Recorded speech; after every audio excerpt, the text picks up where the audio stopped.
Jésus va nous bénir encore au nom de Jésus.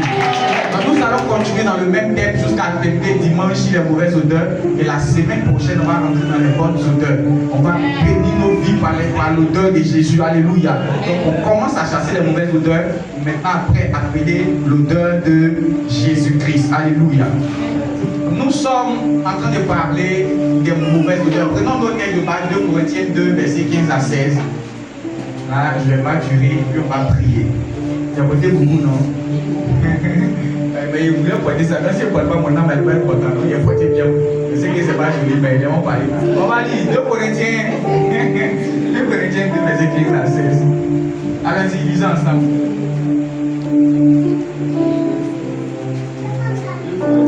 Verset 15 à 16. Jusqu'à la fin du programme, tu dois connaître le verset par cœur. On lit ça seulement. Nous sommes en effet pour Dieu la bonne odeur pour Christ. Parmi ceux qui sont sauvés, et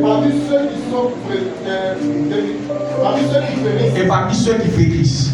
Aux uns, une odeur de mort qui donne la mort.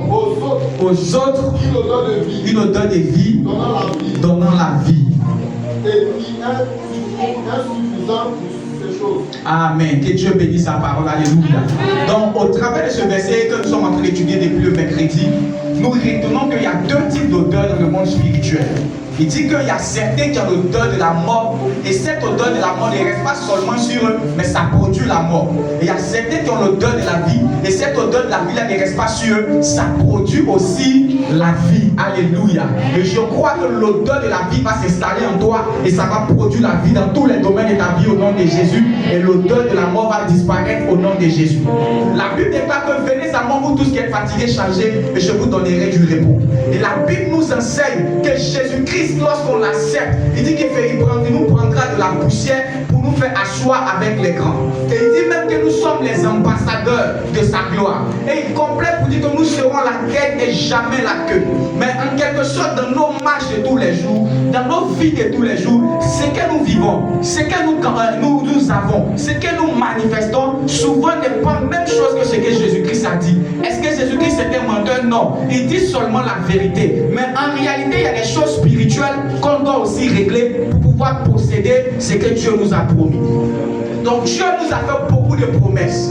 Il a dit vous êtes bénis de toutes sortes de bénédictions dans les lieux célestes. Donc en réalité, toutes sortes de bénédictions sont déjà réservées. Mariage, travail, enfantement, joie, prospérité et tout ce qui va avec est déjà réservé. Mais dans ta marche, il y a certaines choses que tu dois régler pour que tu puisses posséder ces bénédictions. Alléluia. Je ne vais pas rentrer dans le message comme ça. Je vais choisir 3 choses. Je vais te donner, puis on va prier le dimanche. On va bien rentrer dans le message. Alléluia. Vous voyez, dans le monde des ténèbres, lorsque Dieu veut nous bénir, ils voient ça. Et ce qu'ils aiment bloquer, ce sont 3 choses. Et c'est 3 choses que je vais dire. On a prié le matin pour ceux qui ont prié à 5 heures. Et on va prier avec. Alléluia. La première chose que le diable amène l'odeur dessus et qui t'empêche de pouvoir voir la gloire de Dieu, c'est ta bouche. Dis avec moi ta bouche. Donc ce matin, ce soir, on va prier pour ta bouche. Alléluia. Alléluia. La bouche, c'est ça que Dieu utilise pour bénir. Alléluia. Les odeurs, s'il y a une mauvaise odeur ou bien quelque chose là, les gens ne sont pas prêts à t'écouter. Pourtant, Dieu veut te donner un auditoire. Tu dois aussi parler à des grandes personnes. Tu dois parler pour que ta femme soit contente, ton mari soit content. Tu dois parler pour que tes enfants aussi t'écoutent. Tu dois avoir certaines personnes qui sont sous ton aile qui t'écoutent. Tu dois avoir un aura. Tu dois avoir des gens qui sont là pour t'entendre. Mais lorsque ta voix, ta parole, ta bouche est manipulée par une mauvaise odeur, ce que tu dis là, ça énerve les gens. Tout le monde peut parler. Toi, il faut parler. Tu vas voir. C'est toi qui es venu et c'est pas tu as fait quoi. Tout le monde peut parler. Toi, tu viens même pour toi. C'est pas là en même temps. Tout le monde peut donner son point de vue dans ce problème. Quand toi, tu es venu, tu as tout gâté. Pourtant, Dieu aussi veut que tu veux utiliser ta bouche pour bénir des gens. Nous sommes appelés à parler avec des grandes personnes. Nous sommes appelés à aller loin dans la vie. La semaine prochaine, nous allons parler des bonnes heures de la bouche. Et tu vas voir que Dieu va vraiment te bénir. Amen. Lorsque Jésus-Christ a été baptisé, il est sorti de l'eau. La Bible déclare que Dieu a dit, celui-ci est mon fils bien-aimé, écoutez-le.